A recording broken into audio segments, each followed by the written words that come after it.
Hello, hello. Just gonna give it a few and see if we get some people on, and then I'm gonna start.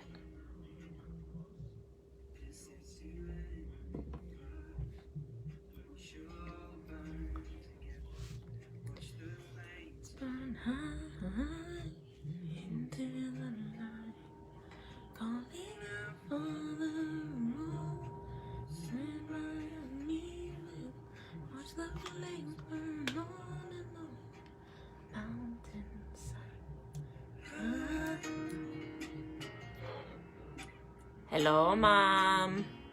Hey, Kathy. Yes, I didn't break my phone completely. Thanks a lot, Kathy. Appreciate that. Gave me a heart attack.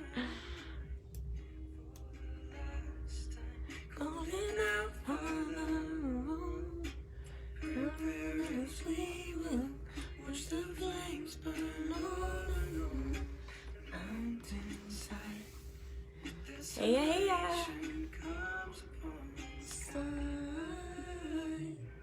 I see fire inside the mountain. I see fire burning the trees. I see fire all over my soul. I see fire burning the trees. I hope that you remember me.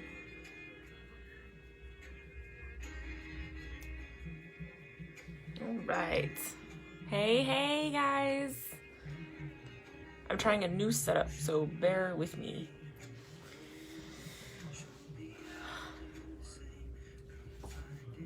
All right, so tonight we are going to be looking and hearing about the three Greek god brothers. And if you don't know who they are, it's no secret. So we're looking at Zeus, Poseidon, and Hades are the three we're actually going to focus on. Now, of course, Kronos had multiple other children as well. However, those are the three we're going to look at tonight. And I thought I'd bring a little bit of masculinity into our knowledge base. You always see in Wiccan and paganism that, we always depict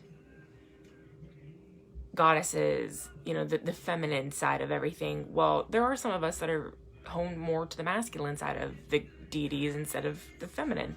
Or maybe you're split. I'm split. I have 2 and 2. So I thought we'd throw some masculine in there. So I hope you don't mind. They're great to work with. Greek is so, Greek is so common nowadays when it comes to mythology.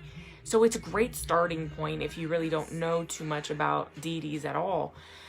And if you do, here's a great way of looking at trying to work with them, how you could utilize them, how they might be calling to you don't even realize it. So we're going to do that tonight. So I hope you guys don't mind.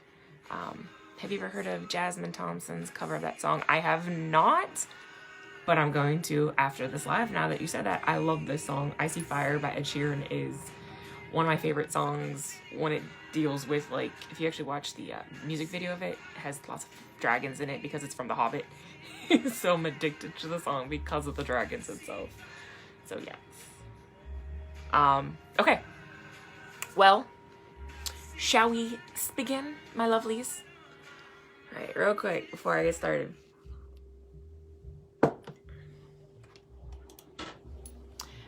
All right. So we're going to step into the masculine side of things, like I already said.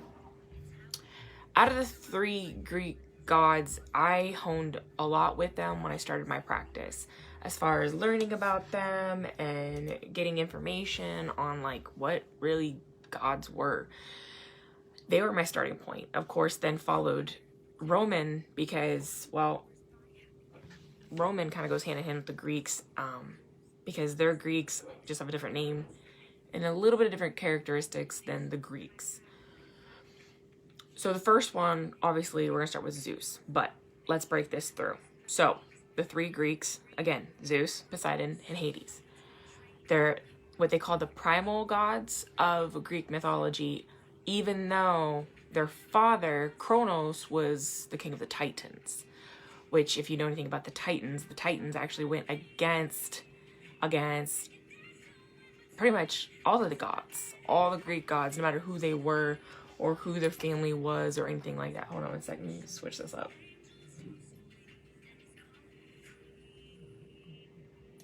Okay. No matter who they was. So the parents of the three gods is obviously Kronos, the king of Titans, and then now I call her Reyna. I've heard her name pronounced so many different ways. Rena, Rihanna. It's all really your preference, but I call her Rena. It's always been Rena, okay? So these two had multiple children, I'm sorry. So the three are already announced. Then we're gonna get into the female deities. So now we're looking at totally went. So we got Hera.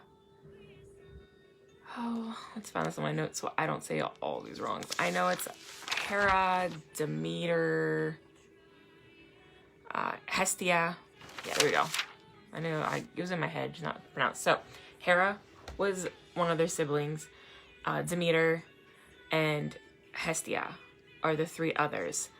Then, of course, so there's 6 total, technically, that were from Kronos and Rhea, all right? There were huge rivalries between these brothers, so keep that in mind as we go, all right? And I mean huge as in they found every way possible, especially one very specific brother found his whole world to change and make it very hard for each other to reign over the lands that they chose, in a way. So let's start this way. So the youngest technically is Zeus, okay? Background. So Kronos was told that one day he would be overthrown / killed by his children, one of his children, so to say. So he decided, hey, I'm gonna eat my children. And he did. Rena, however you want to say it, said, no, you're not going to eat all of my children. I'm going to try and save as many as possible. So there's a lot of differences to this myth, but I'm going to tell you the myth that I've been led to believe. So all the other children, Hades, Poseidon, Hestia, Demeter, Hera, all of them, eaten, swallowed whole by their father, king of the Titans. Rhea swapped Zeus out with a rock, wrapped it in a swaddle, sent him off to, what was it called that he sent him off to? Let's see if I wrote that down. Sent him off to go live with the nymphs, that's right, until he was old enough to poison his father, where he vomited his siblings back up.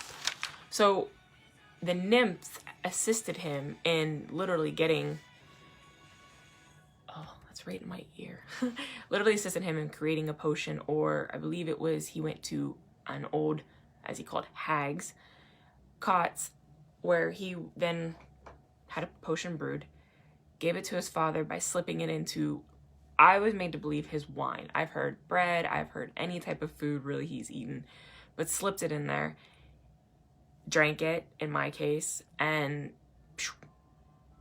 through his whole body, his siblings popped back out. There, the Titan War began. But we're not getting into the Titan War because that's a whole nother matter, which is very complex depending on which way you like to look at the mythology. But we're not doing that because we're focusing on the 3 brothers, okay? So, because Zeus himself saved all his siblings, the 3 brothers decided that they would, I guess you could say, draw straws in deciding who would take one of the 3 main realms. So you had the upper world, okay, which sat at Mount Olympus. Then you had the realm of the water, the oceans, the seas, the rivers, the lakes, anything like that. Then you had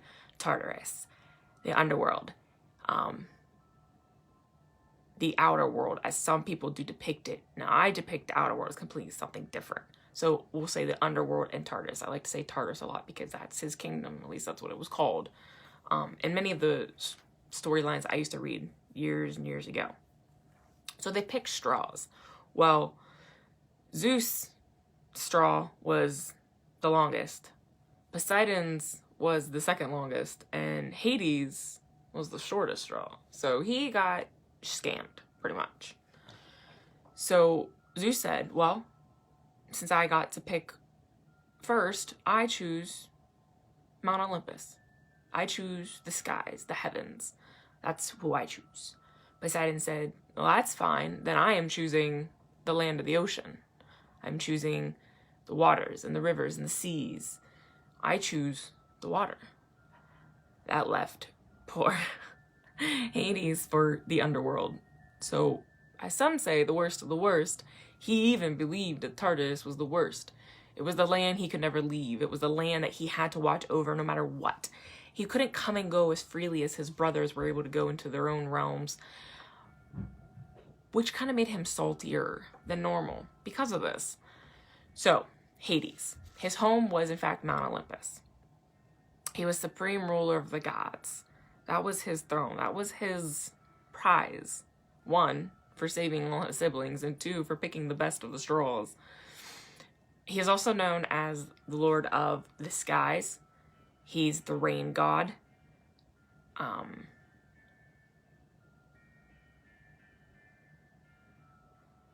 that was pretty. Sorry, I got distracted by the sound. He's the rain god. He's the thunder god. A lot of different titles he has, but pretty much he's the god of the skies. He's the supreme god. He technically is the youngest of all the siblings. At least for his brothers, I know for 100% sure he was the youngest, which made Hades not so happy about. His weapon of choice, of course, is the thunderbolt. So if you watched a lot of his stuff, you're going to see that it was the thunderbolt. The messed up part is he married his sister. At least one of them. He married Hera. Yes, it was his sister. And back then, in that time period, and in those mythologies, it was okay to love and marry your sister, but there was no love at all. At least not on Zeus's side. Zeus was an adulterer. Was with everyone, cared to be with everyone, slept with the mortals, lots and lots of mortals, and birthed many, many, many children. Okay?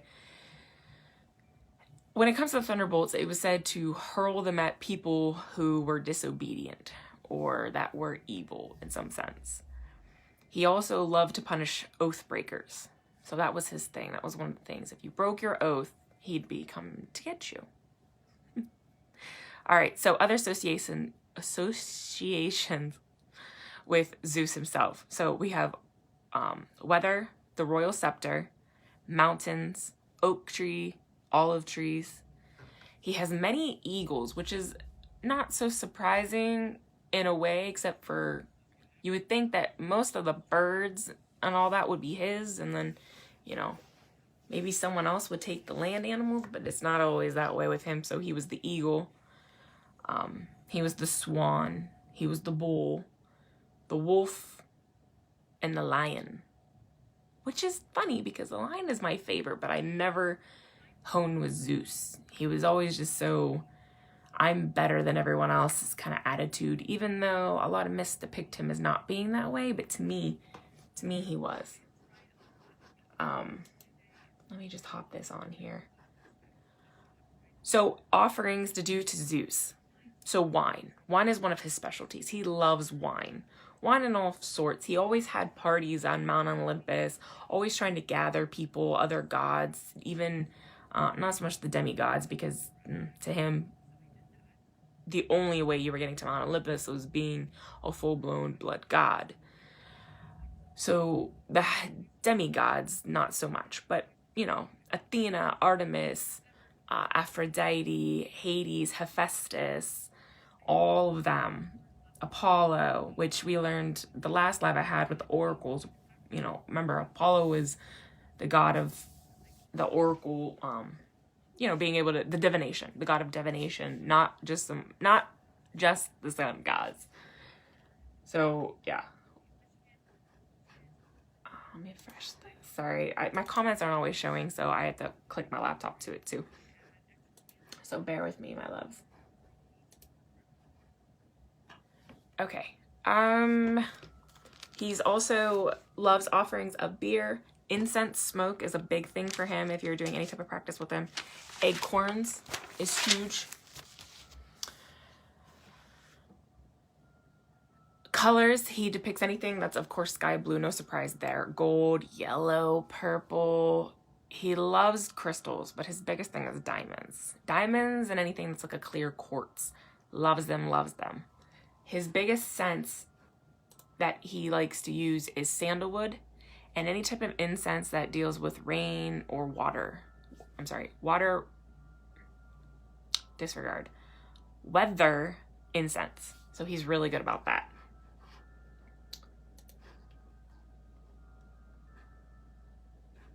Oh, there we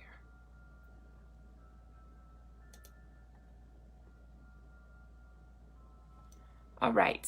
So, like I said, he's the god of the sky, god of rain, but he's also the god of justice too, and destiny. He's also what they like to say, like the law and order god,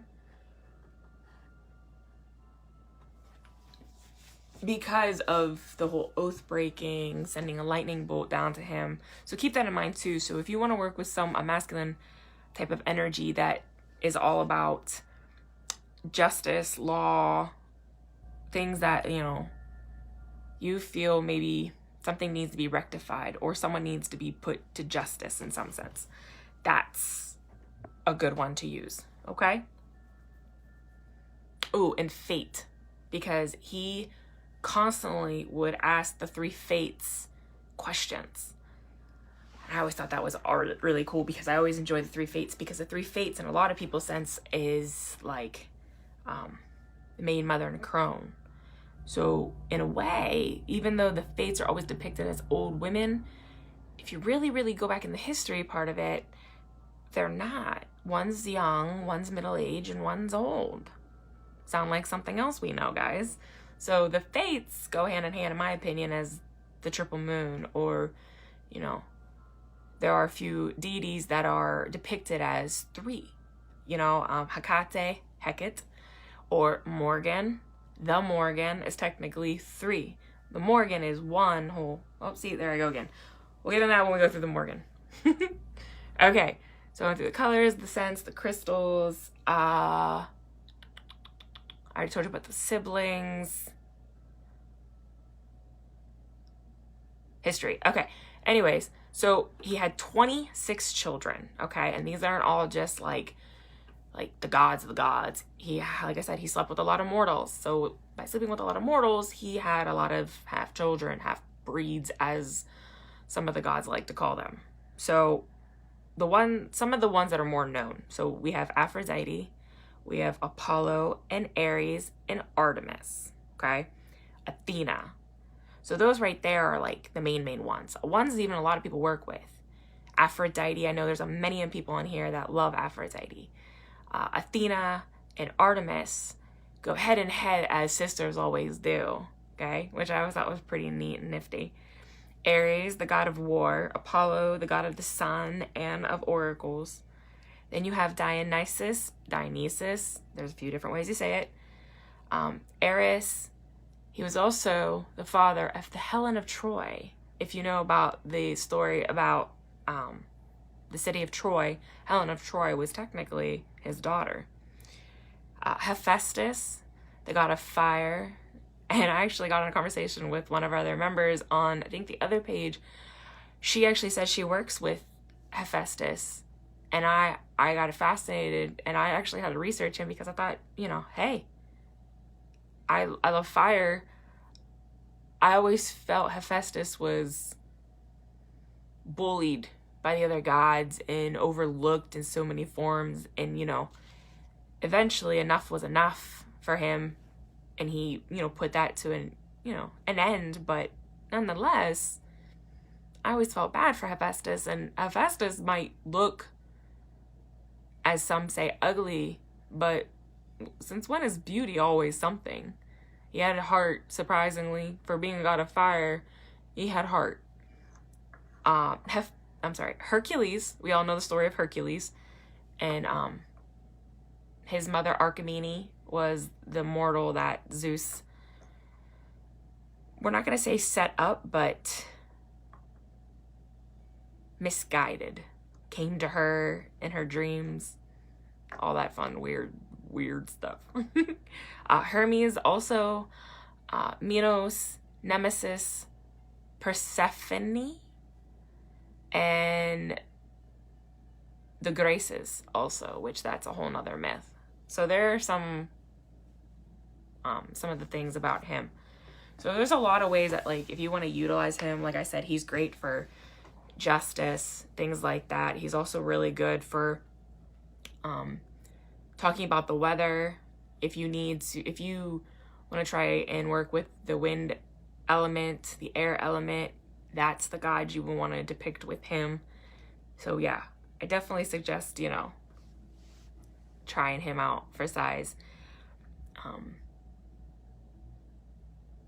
I always say, as a female, if you're going to utilize him, be strong in your, ways. Don't let him try and tell you completely what to do. And I mean that in the nicest way possible, because remember, he has a thing for mortal females. It's like that even working him as a witch. He'll try and sweet talk you and, make you see things his way. But if you're using him for certain things, of course, be respectful and give him his offerings and such. But don't let him get the better of you. Be that independent Lilith kind of woman when you're working with him. Set those bounds, set those boundaries. Always set boundaries, no matter which god and goddesses you're going to use. But just know, being the king of the kings, he is very set in his ways.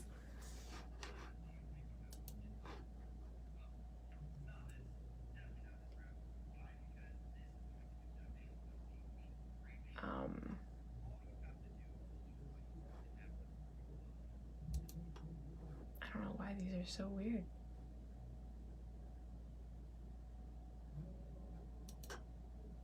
Huh. Interesting. Okay. All right, so the next one, guys, is we're going to move to Poseidon. So Poseidon is the god of the sea, the god of the ocean, the god of the rivers. He's the god of storms. So a lot of hurricanes and tsunamis are thanks to Poseidon. He's also the god of floods and horses. So if you like to work with horses, or you've had a strong connection to horses, yeah, he's a good one for that. And I'll give you the story of him in a little bit here, why he isn't just the god of the waters, but he's kind of, in a way, like Gaia is, but in male form. He's the god of the sea and earth. So that's pretty neat. So his biggest symbol is the Triton, which, even if you watch The Little Mermaid, the Little Mermaid's father, Triton, King Triton, has a Triton. But Triton is also one of his sons' name, too, which we'll go through their children here in a minute. So the Triton is one, water, of course, fish, dolphins. The horse is one of his, obviously, other symbols, but the bull. So both brothers share the same sacred animal, which is the bull, aside from, of course, all of his water creatures as well. He has a nickname, which is Earthshaker, and that's mostly because technically the earth even takes place underneath the sea, so he can cause earthquakes under the water. So he's the Earthshaker. They say that his Triton can shatter any object, which, if you watch Little Mermaid, you'll see King Triton go crazy in her cave when he finds all the human artifacts inside the cage. He's the tamer of horses all the way, is one of the other nicknames. He first created the very first horse for and to impress Demeter. Demeter is his sister. There's another one. So yes, Demeter is his sister. But he made the first horse to impress her. So did you know? So I told you that technically he is depicted as the god of earth. Apparently, I was reading up on this, and there is an actual old scroll that states that actually before he even was the god of the sea, he was actually just the god of the earth. So I don't know if that was before Kronos' time. And I'm starting to think little by little, I do think that before Kronos ate his children, because Poseidon was one of the middle children, he probably was much older than Zeus. So he might have been the god of something else before he took over the realm of the water. So at that time, like I said, there's a scroll that actually says that he was the god of earth. So if you want to work with earth and the sea and say you're connected to those two strong elements just completely, there's a god that is good for both horses and fish. We already know that he was eaten. He married Amphitrite. My bad, I apologize, guys. Amphitrite. They had 14 children. Okay, here's some of the more popular ones. So Atlas, the one who holds the world on his shoulders. Triton, Theseus, Pegasus, Orion, Balthus, Agnor, and Rhodes. He does have a grandchild, which is a Titan. So help me if I pronounce this incorrectly. So his name was Oceanus. And he was a Titan. He is the second in power amongst the gods. So due to, honestly, I think it's just because of how they picked their realms, but I do think that is why he got to be second in command, next to his youngest brother, Zeus.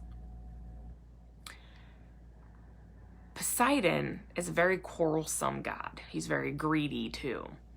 He takes what he wants. He takes his women by force. He doesn't usually ask. Actually, I don't think I've ever read a myth that says that he asked, can you come? You want to be with me? No, it was just, hey, you're mine, okay? So that was one of the worst things, honestly.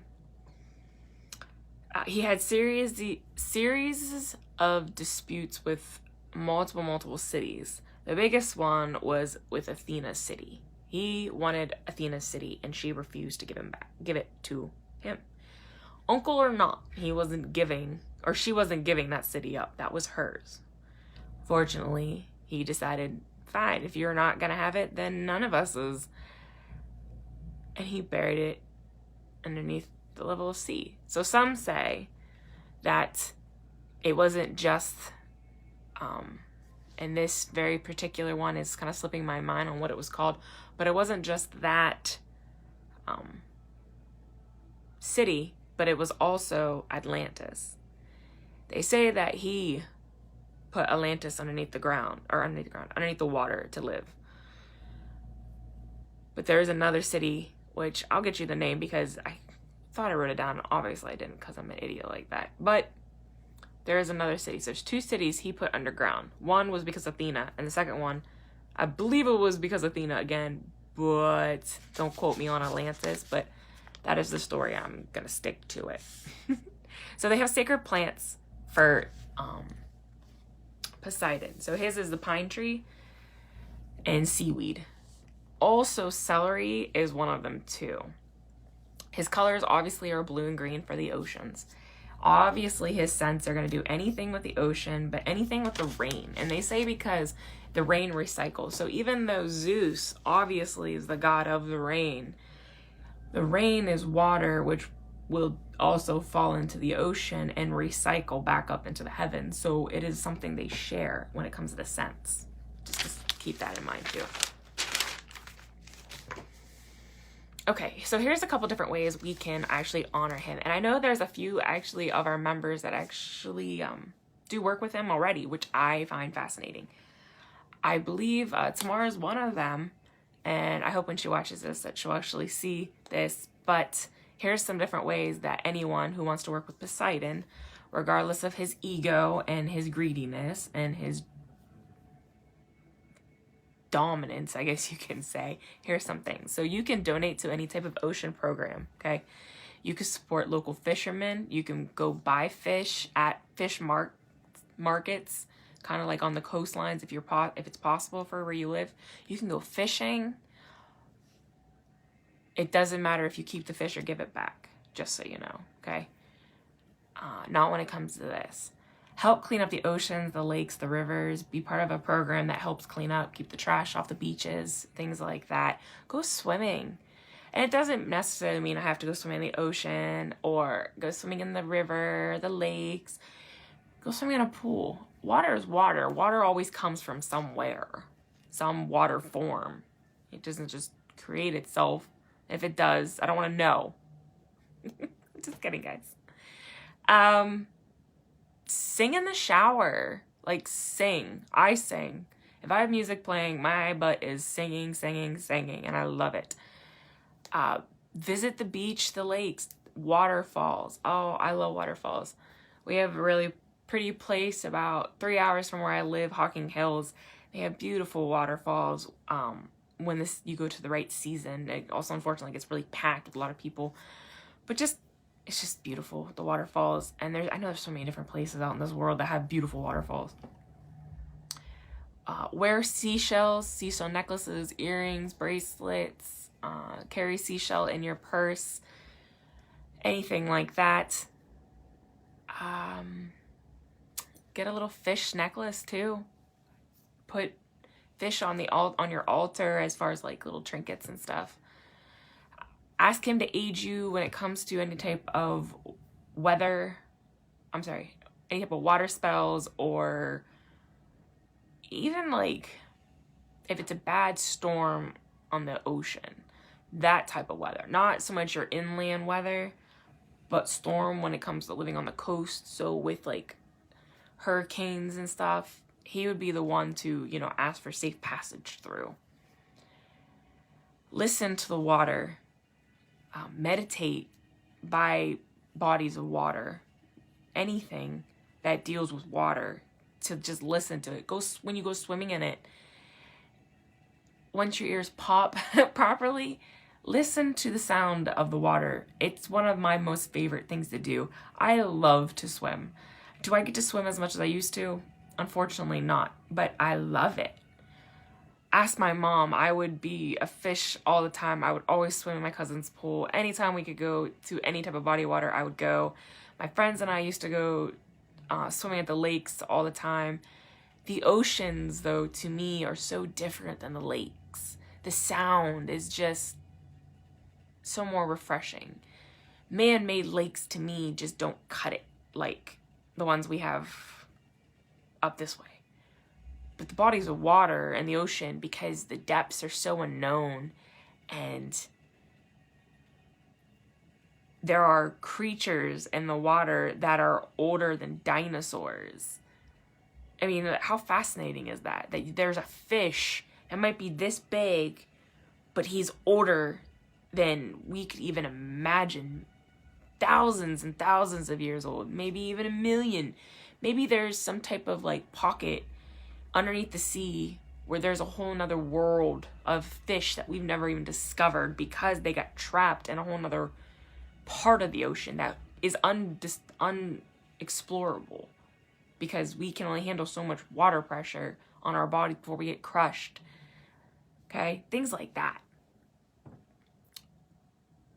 Big things. If you want to work with Poseidon, learn about the mermaids. Okay? Learn about the sirens.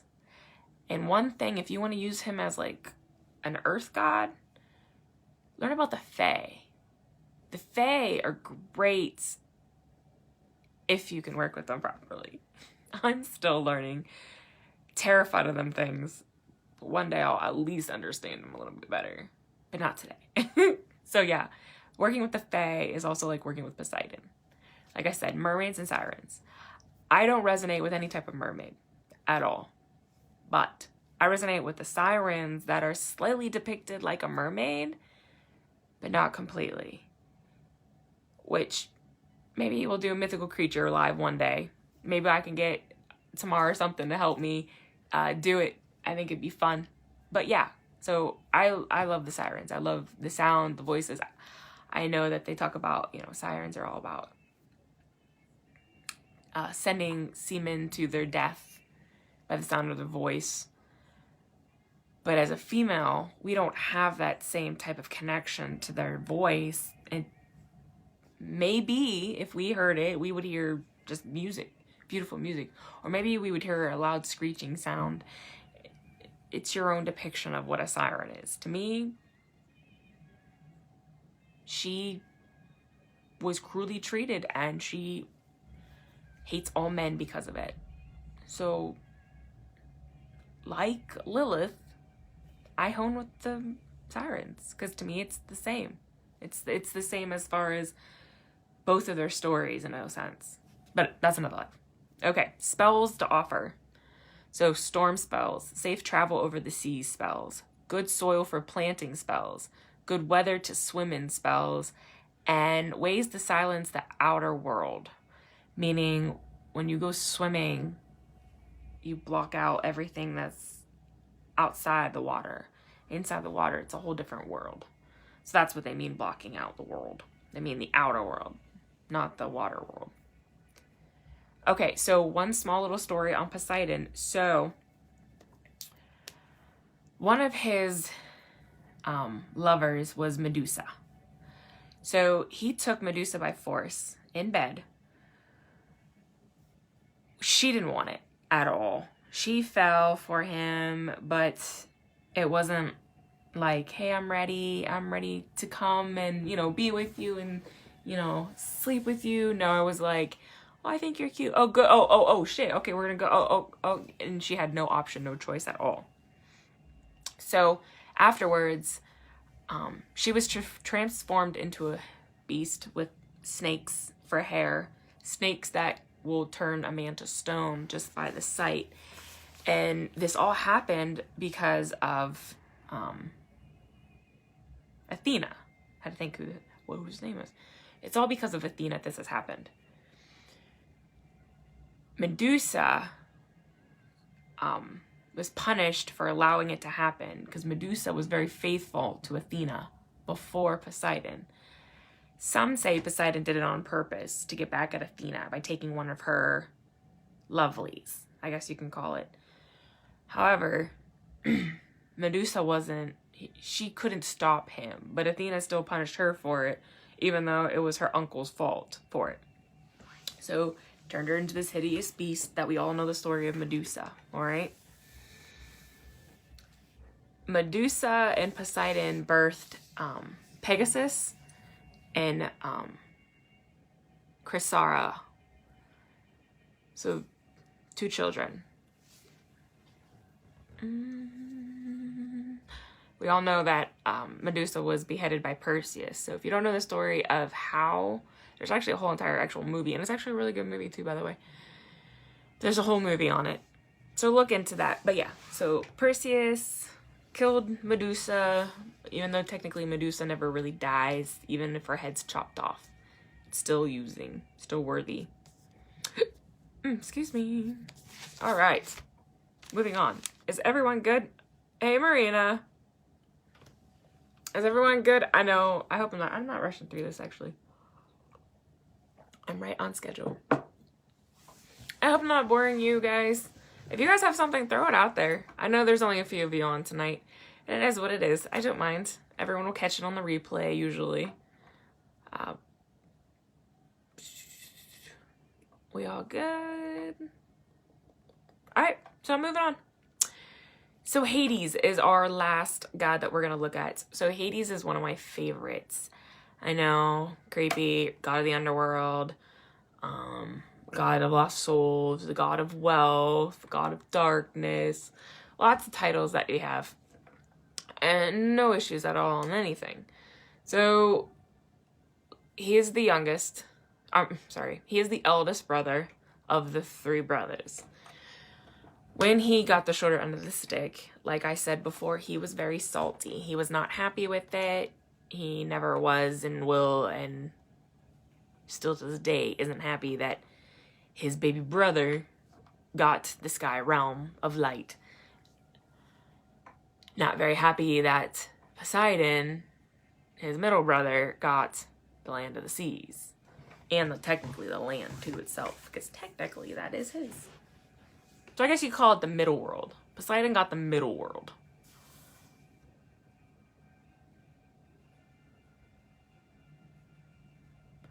See, Marina says, there is a myth.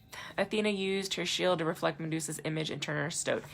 Yes, I heard that myth too, but there are too many there's too many other stories that have her still in head form only, thanks to Perseus. So, I guess it's the way you want to really look at it when it comes to Medusa. I know that they depicted Medusa as being absolutely beautiful before she became the beast that she was. I also think Athena was extremely jealous of it too. But again, it's only your personal preference and which story you actually technically read. So there's that. But yes, very good, very good. All right, so like I said, Hades is who we're on. So god of the underworld, god of wealth, the god of darkness. He rules, no, here's a catchy thing. He rules over the dead, but he is not the god of the, he's not the death god, the god of death. Does that make sense? So he rules over the dead. So he's the god of the dead, but he's not the god of death.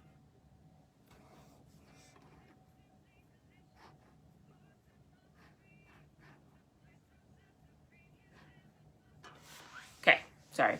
Zoned out, as always. The king of the dead, he was also called the king, but not death, because that was Thanos. Thanos is the god of death himself. Let's see. His homeland is technically the underworld, but it's Tartarus.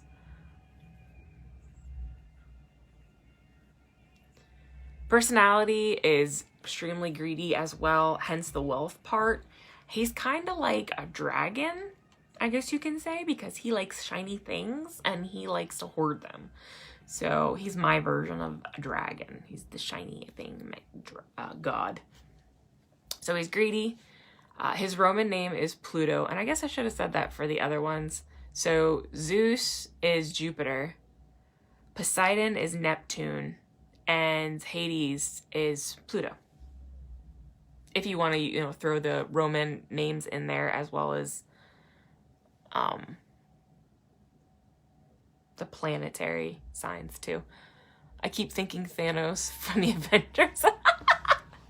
Yeah, it's spelled completely though. It's like Thanto. No, I said it right. Thanos, yes. But yeah, just spelled a little bit different. But yeah. My favorite anime poked his own eyes out fighting Medusa. Wow, what in the world anime are you watching, woman? Okay, so he married. Okay, technically he had another wife, but Hades married Persephone. So I know a lot of people know about Persephone as a whole. She was abducted by Hades. Her mother is Demeter. Demeter went into like a freak out pretty much, went searching for her daughter, couldn't find her daughter, made herself disappear, and by her disappearing, the land pretty much became barren and like a hole. We're gonna go into that story here in a minute. I want to get through all the extra little thingies real quick.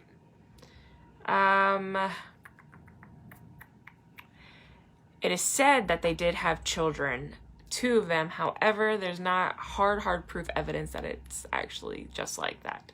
So they say that Minth and Luke, I know they pronounce it a little different, but it's literally spelled like Luke, Lukey, technically, which is what I call my son all the time. Lukey, come here, Lukey. One of his main symbols is the invisible helmet. He has other symbols too. So we all know, and I hope everyone knows about Cerberus, the 3-headed dog. Keys are a big thing, just like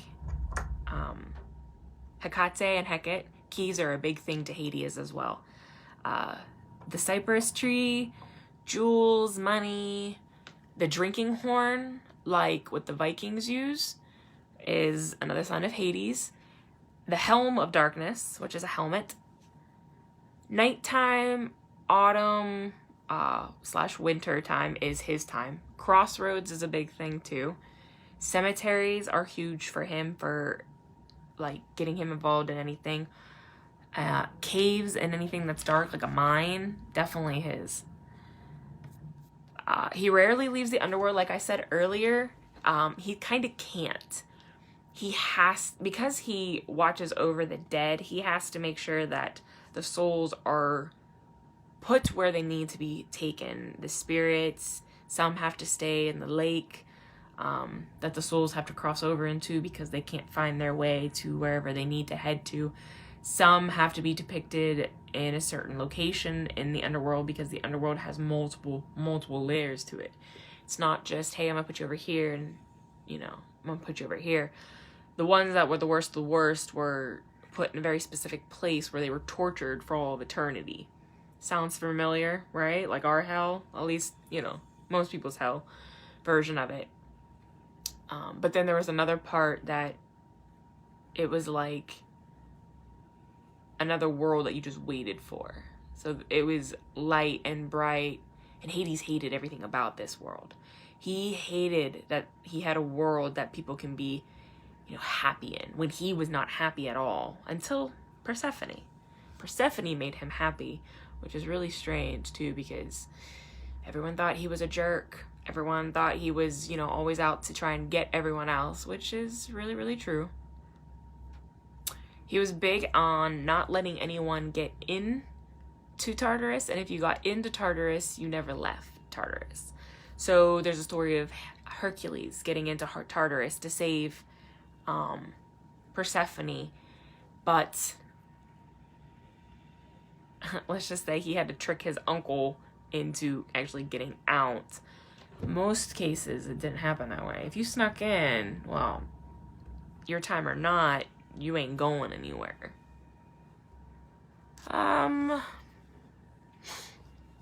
Hades was said to be concerned with increasing his subjects. So the more he could get, the more he tried.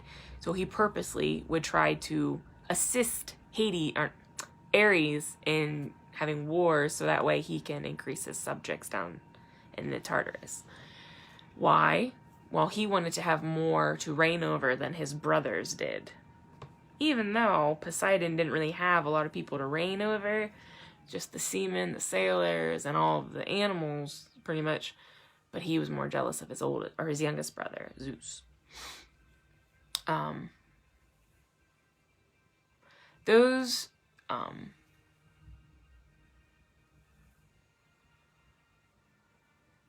So one of the other people aside from Ares that helped him increase his numbers were the Furies. See if I say this right. The Arends.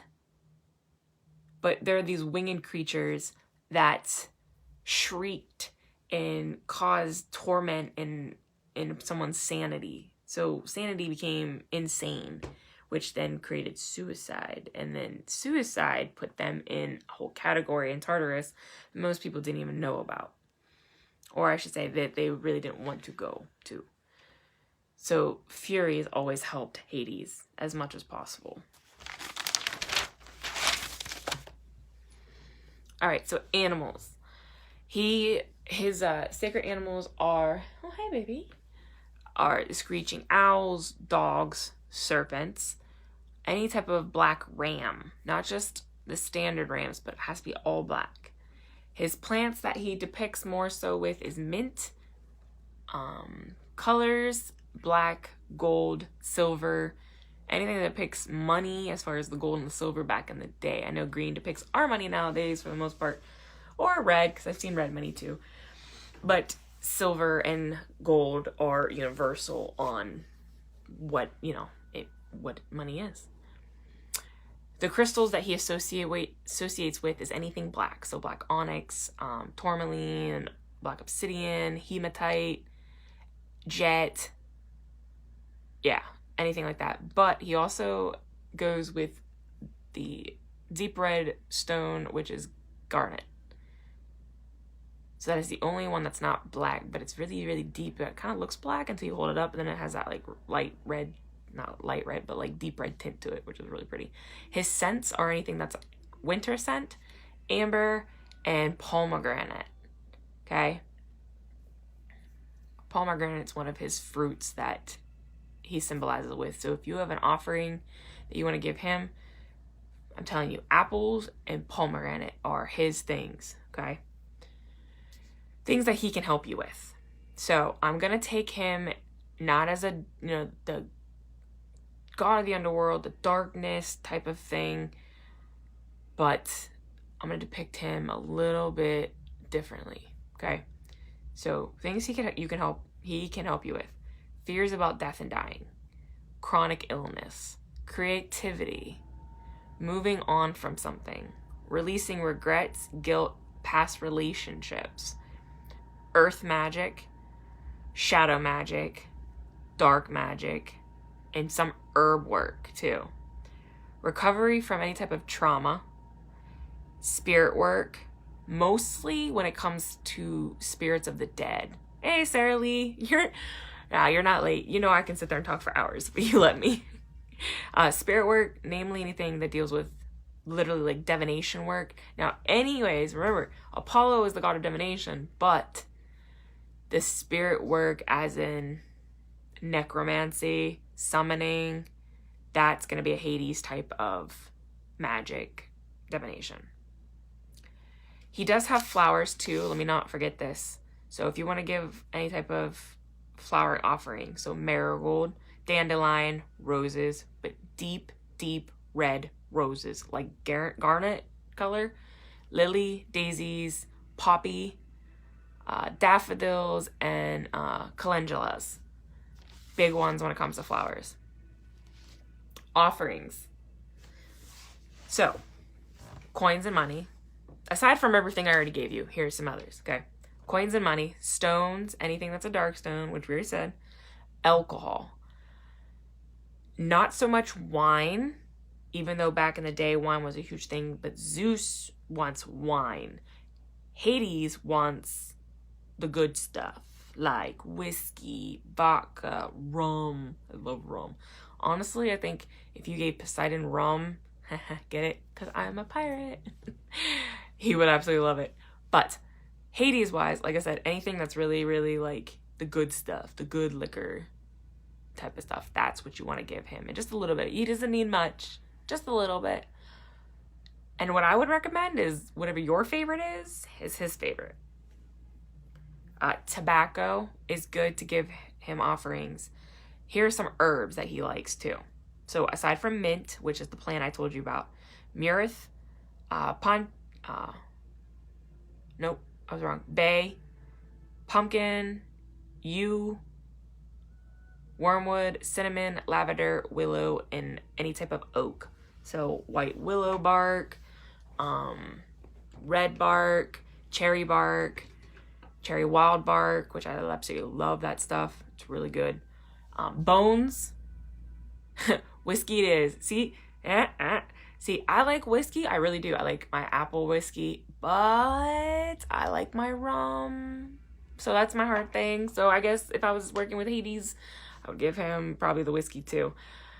Ooh, the apple whiskey, because he likes apples. Get it? Apples and pomegranates are his thing, guys. I'll give him apple whiskey. But I would probably give the rum if I was working with Poseidon, only because, hey, I'm a pirate, and he hopefully will laugh hysterically because it's funny. Really, really funny.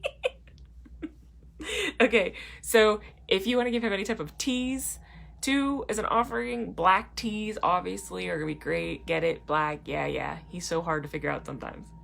He loves breads and cakes. Any type of breads and cakes. Like I said, apples and pomegranates are fruits. If you want to use any type of candles, just go hand in hand with his colors. You could use black, gold, silver. You can also use gray, because gray is pretty close to silver in between black.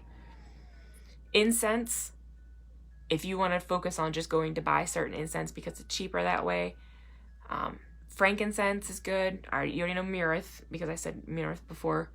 Wormwood, sandalwood, a rose incense is good because he likes those deep, deep red roses. So sometimes like some boxes have like pink roses and stuff. I would get ones that show like red roses on the box because then it just make me feel like, you know, it's better there.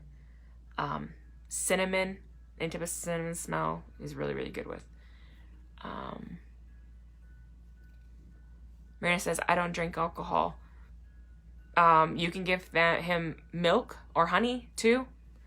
I believe, if I'm not mistaken, I did read it and I don't write this down, but milk and honey is really good offering for him too. So there's that if you want to give him a liquid type of offering, but you can always give him an herb offering. You give him anything. Fruit, like I said, there's so many different type of offering. Cedar wood, it's a good, hard, strong tree. Yeah. Ooh, yeah, cedar wood. Yeah. Did I put trees on here? I gotta go back.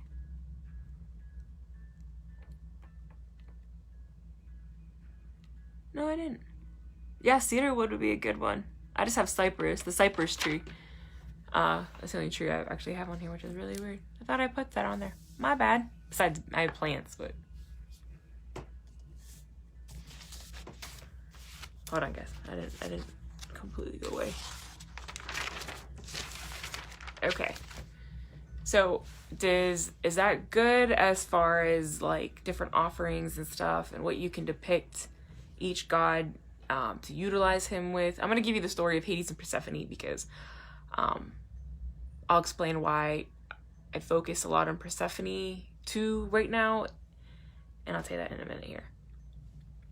If you have any questions, I know the ones that popped on after I got started, we did Zeus, we did Poseidon, and then now just Hades. And then I just gave you like a little brief descript of who Kronos was, how he's the king of the Titans, and how he tried to, and didn't just try, he did eat all of his children except for Zeus. But Reyna decided to switch out the baby with a rock. So he ate a rock thinking he ate something, and he didn't know the difference. And then Zeus was raised by nymphs, which I thought was really cool. So if you like nymphs helped raise Zeus. Okay, so if there's no questions, I will just hurry up and go through the story of Persephone. So Hades was in love with Persephone beyond compare. If you didn't already know. But Persephone didn't love him. She was actually, I'm not gonna say grossed out by him, but she was like, no. Like, you can stop trying now. Please do stop. How the story goes and the myth goes is he created a beautiful, beautiful flower. She loved flowers. She would pick flowers constantly, okay? Oh, I'm getting stuff up here. Okay. When she tried to pluck this flower, the ground underneath of her actually opened up and she fell. Now, she didn't fall all the way down to under the world. It doesn't work that way. It's like a pathway. So she fell down and the ground closed back up on top of her. And Hades, there in his golden chariot with his dogs pulling it, not Cerberus, but other dogs, I guess you can sit there and say, because he loves dogs, pulled this golden chariot down into the underworld. He took her to the underworld to live. Well, on the top level, her mother, Demeter, which is the goddess of fertility, was so pissed and in distress and worried because, one, she didn't know where her daughter was. The ground opened up, swallowed, she didn't know. So in her mind, her daughter just vanished. And like any mother is, she's going to freak out and start asking around and start searching and looking and finding out what happened to our missing daughter. After 9 days of searching, Hecate told her what happened and where Persephone was. So wasn't that nice of Hecate? I would say Hecate. So, I say Hecate, I think of Japanese anime for some reason. Hecate told her what happened, that Hades swallowed Persephone into the ground pretty much and stole her. Demeter was furious beyond compare. So she disappeared. She said, fine, if no one is going to give me my child back after asking my brothers to get his niece back, she disappeared for one whole entire year. That whole entire year left the earth completely barren. No life, no land, nothing. Food wouldn't grow, plants wouldn't bloom, bees couldn't pollinate, nothing. She chose to just disappear for 1 year. Well, after that 1 year, Zeus said, okay, enough is enough. Like, you have to come back. Like, Demeter, you can't just stay away. Everything is dying. No one can live on this earth. You are responsible for the earth. This is you. You harness the energy. You help things bloom. You are the caretaker alongside of Persephone, of course. She said, I'll come back on one condition. I want my daughter back. He said, let me try and talk to my brother. So he goes down, has a little chit chat with his brother. His brother said, I'm tired of you annoying me. I'll make a deal with you. She can go.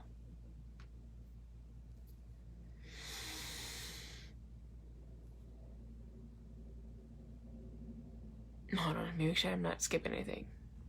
So yeah. Said, I'll make one deal. What's that? You'll find out soon. So,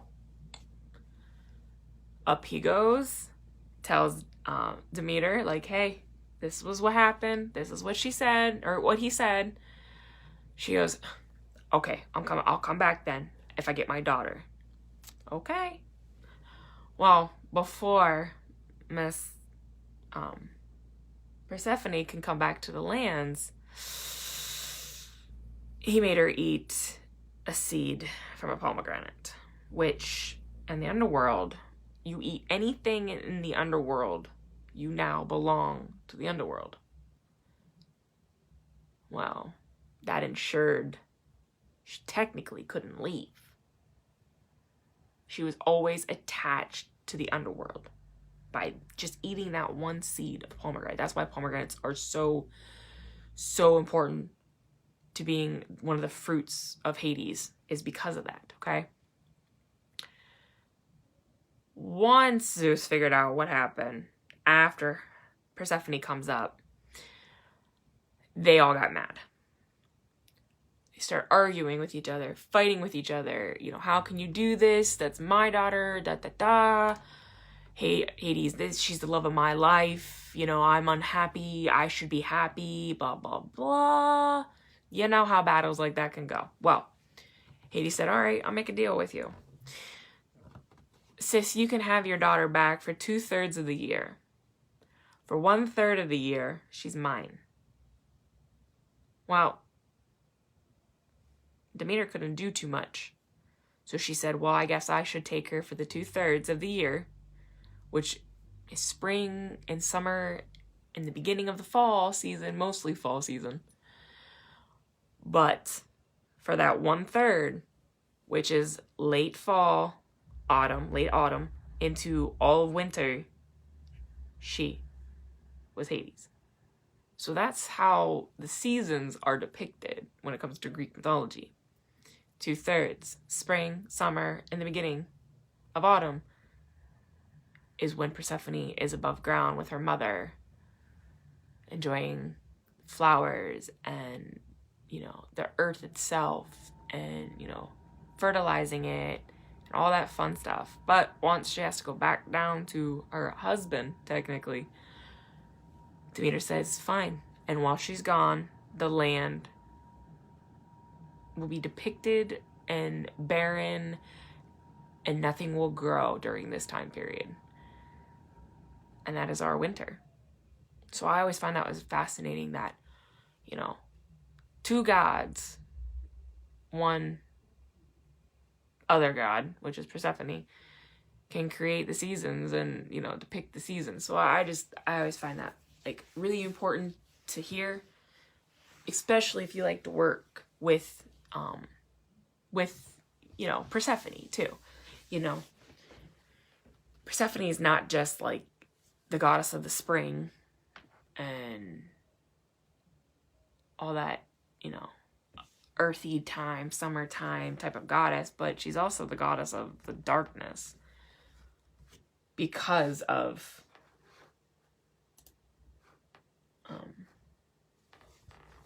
Hades. So on to that notion, I'm going to be doing another tea live, and I'm going to do one once a month, but it's not going to be like, hey, we're going to learn about the brew that we're making or the potion we're making. Mine is going to be just Dragon's Tea Time. But we're going to make tea blends based off of whatever I'm really feeling or that our admins and mods can do. So we thought Persephone would be the best deity to build a tea around. And not so much build, but create and honor her with a tea blend.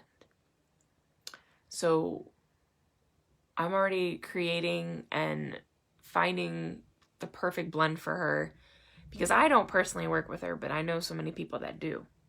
So this would be perfect as an offering for her as well. We will use fruit like I did with my last tea live, and it's going to be amazing.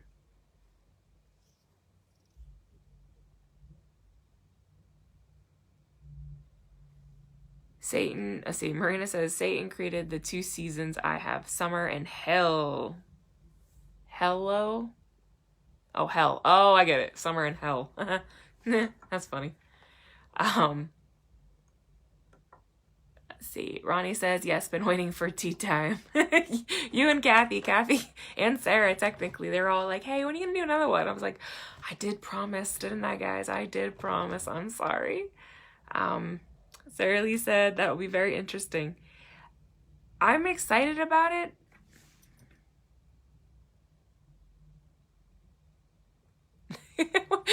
What's the little face, Sarah Lee?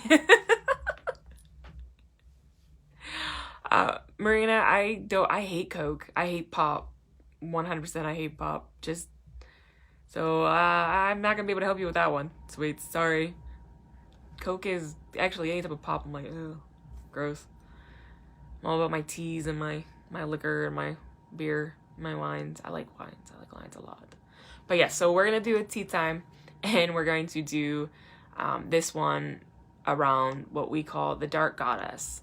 So it's our it's our winter to spring tea. But I haven't come up with a title for it, but it is definitely Persephone's tea. So it's to honor her 100%, girl. So I'm working on that. I'm thinking of using, I'm gonna have to find some pomegranates. I can't find it in my stores, so I gotta go hunt to find pomegranate. So I gotta find pomegranate and apples. Those are two of the biggest ingredients we're gonna use. So keep that in mind. But of course, I'll put the ingredients of what we're gonna use, so that way if anyone wants to make it, it's always there. So yeah.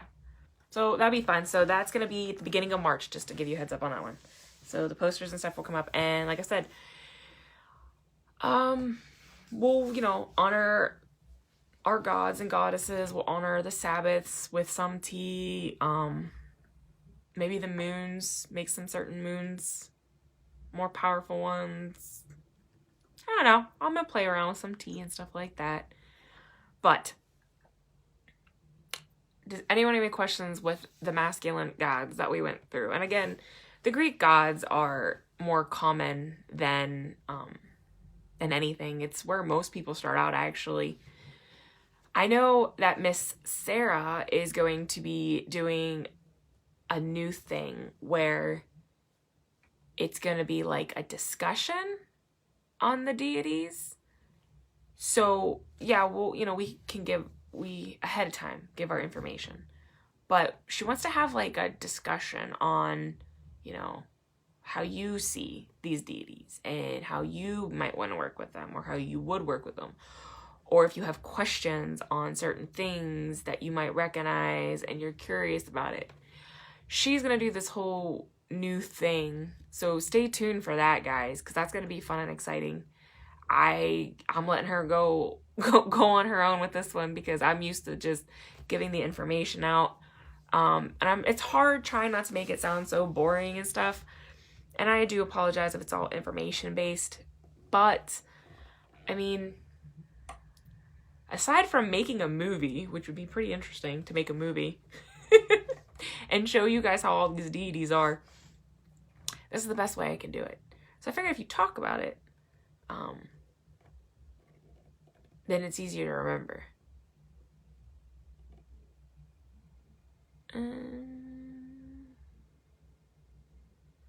I've been mixing my own also. Oh, I love mixings. I love mixing teas. I got here after Kronos. Well, technically Kronos was at the very, very beginning. And then it was Zeus, Poseidon, and Hades.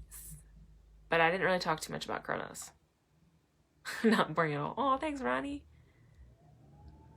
I love listening to the story time. I like stories too. I'm just so hard. It's so hard for me to give stories because because in my head the stories alternate, and I pick the myths that are more common, but I don't always resonate with always the popular ones. I always resonate with the ones that are not so popular because they're the more, in my opinion, the personal experiences. So that's my parts of the story. So yeah, so go back and watch the beginning. I gave you as much information that I could. I try to give you as many ideas to honor them, to work with them, what what types of things you might want to work with them on.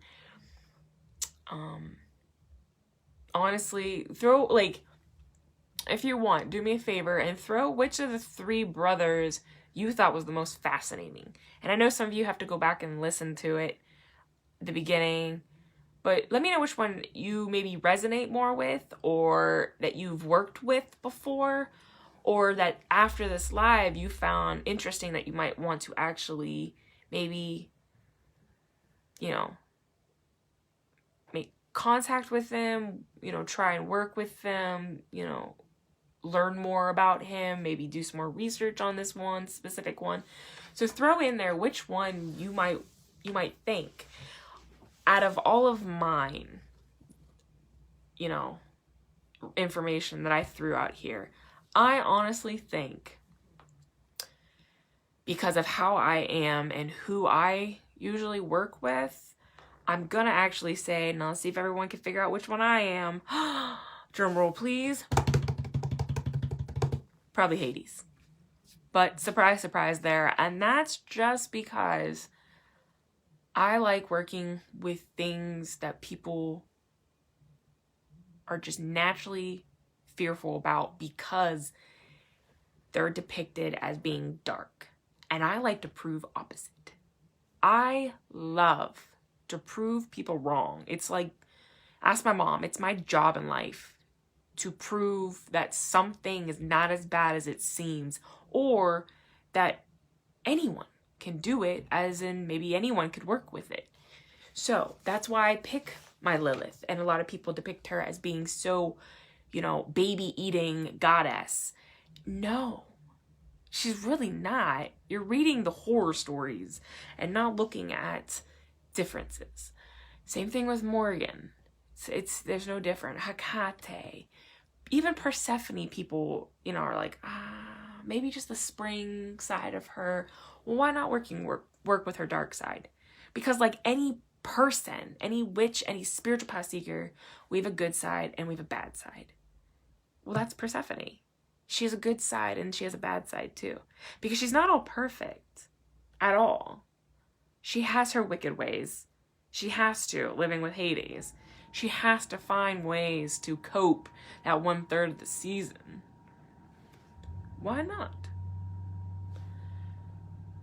So yeah, so Hades would be mine. After all the information, the things, you know, I've researched, I would definitely say Hades. But if I had to pick a close second, it's gonna be Poseidon. Why? Because water is my second element, which is weird because you think based off my zodiac, my moon sign, and my rising sign, I'm straight earth. You know, I'm a Capricorn and a Taurus. Even though I have a fire sign, which is my sun sign, which is Leo, surprise, surprise. But in the rest of my chart is literally all fire, except for one water element. One. Well, guess what? I always believe in polar opposites. Fire and water are polar opposites. My name is Crystal, which in Greek is ice. Ice is water. It was meant to be. Even though my mother named me for a whole completely different reason. She always told me the tale of, she named me Crystal because of my crystal blue eyes. Funny thing is my eyes are actually green most of the time. The only time my eyes are blue is when I'm raging mad. Ask my mother. Ask actually my husband. He's seen my eyes many times before. If they're blue, I'm agitated or on the brink of furiousness. Green is my natural color, which I get from my mom, even though my mom's eyes are hazel, but mine are green. Like mine are sea green, which is, well, sea green, like that really pretty, like, no, I say sea green because, let's see, can you see them? See what I mean? Right now, they're actually green. I hope the camera is depicting it right, but they're green. But blue, yes, my eyes do change colors. Blue, blue, blue to green, green to blue, blue to green. So I'm one of those ones that my eyes change colors. And I'm really sad because none of my kids got my eyes. They got my husband's. Well, my oldest son has like hazel eyes like my mom's, but they're more brownish now as he's getting older. Poor thing. My eyes are pretty. I wish my kids had my eyes.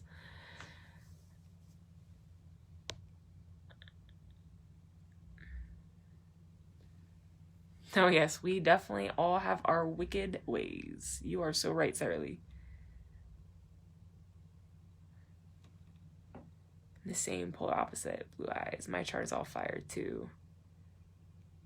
Yes, Marina. Now, you say your chart is all fired, but do you resonate with any other element? And I mean like just as strong as a fire. Because I'm pretty sure you resonate straight fire. I do have connection to all of them. I hope so if I, give myself the title of an elementalist. Well, I should say the chronic elementalist. But if I work with all the elements, I would hope so. But my strongest and my most relaxing are fire, and then water, and then earth, and then air. Out of the four. Now, I'm not talking about spirit. I'm not talking about darkness. I'm not talking about any of that. I'm just talking about the four basic elements where the elemental beings use and come from. So she says, yeah, water. See? Okay, cool. Definitely green. Yeah, I'm glad they're showing green tonight. Mine are hazel. If I'm mad, they turn green. Ooh, that's definitely a drastic right there, Ronnie. Mine are blue and go gray. Ooh, I always love those that have like that grayish, like storm kind of gray. Oh, I'm just like, man, I wish I had dry color. It's stunning. Mine are chocolate. That's how my youngest son is straight chocolate like my husband. But it's like, my husband has chocolate, but my youngest has like that golden brown, which is really, really pretty. So, I mean, my kids got really pretty eyes, so I guess I got a little bit from mama. Just a little bit.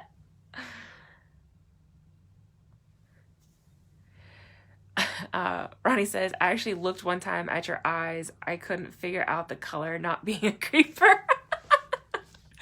It must have been right in the middle. I must have been slightly agitated.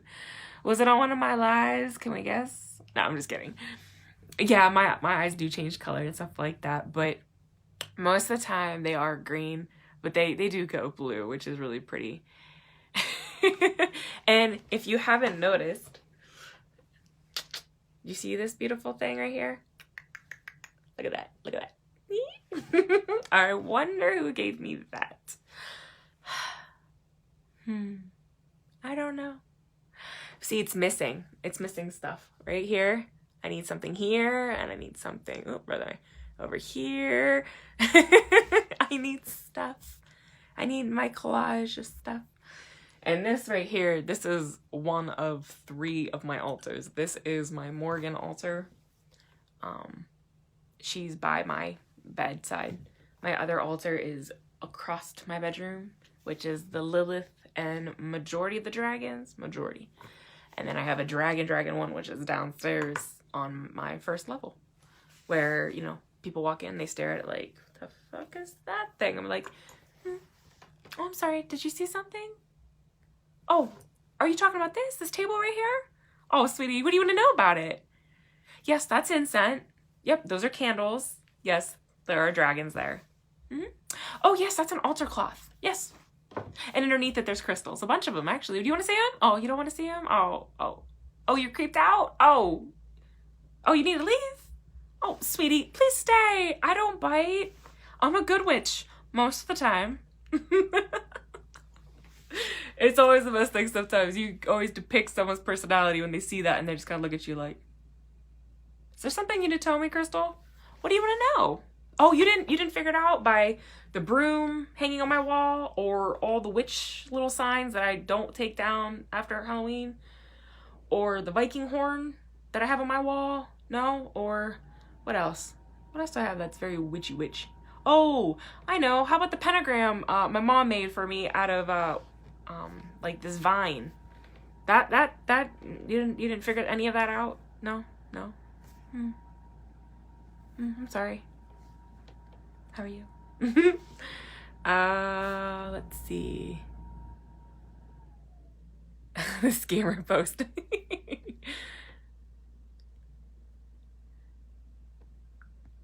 Earth, swimming in the water, it's warm. Don't touch my shit.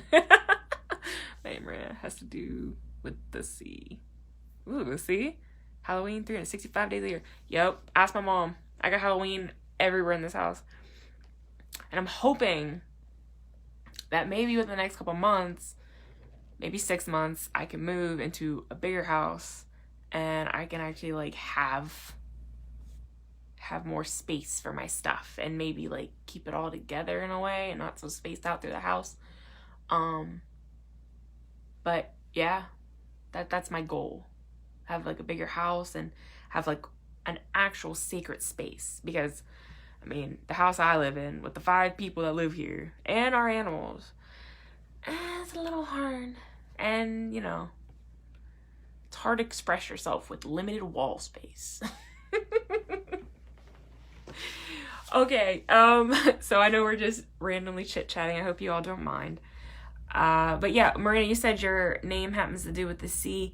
Has anyone else, like, take a look and see what your actually name means, or, like, what's the culture behind your name and stuff? Because, like I said, mine's Greek. Obviously, it's crystal, and a lot of people think, like, oh, you know, like a pretty crystal. Well, crystal technically in Greek means ice, not just the stone crystal. And if you want to look at it that way, technically, you know, a lot of people say crystals are made of body of water, even though I'm talking myth, not actual, like, how it's formed and stuff like that. But yeah, and I always feel that sometimes the meaning of your name, even though someone else gave it to you at birth, it honestly does mean something that pulls to a certain element in some form. And it might not just be the first meaning of it, but like some names have more than one meaning. And sometimes if you look, it kind of like, oh, okay, so like, so Tamar says, you know, palm tree, which is Hebrew. So palm tree, you know, most of the time you see it where? By closer to bodies of water area. Well, she's very, very water-based. Granted, she's very fae-based and fairy-based, but she does depict a lot to, you know, bodies of water, the ocean, Poseidon, you know, the mermaids, the sirens. So hers definitely goes hand in hand with hers. Mine goes hand in hand with my opposite that I am still connected to. So technically, crystals can be a fire and it can be a water, depending on which way you want to look at it.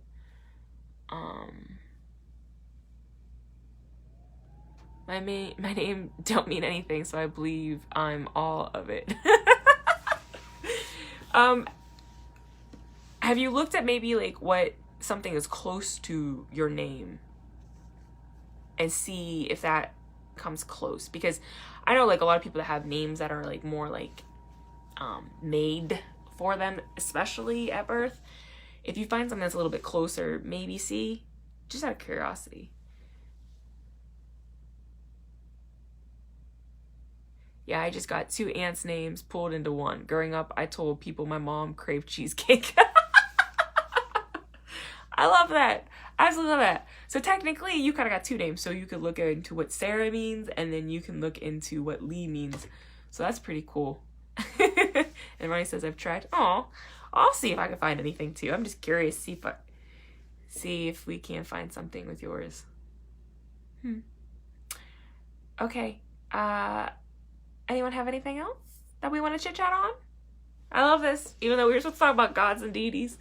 But after you watch it, let me know, like I said, which of the 3 brothers you would consider working with, you have worked with, or that you'd be interested in at least doing research more on, because their myths are so polar opposite from each other. And then I think I might want to go watch a Greek movie. No, actually, I just want to go read a book. Okay. Let's see. Whose live's next? Who's coming up?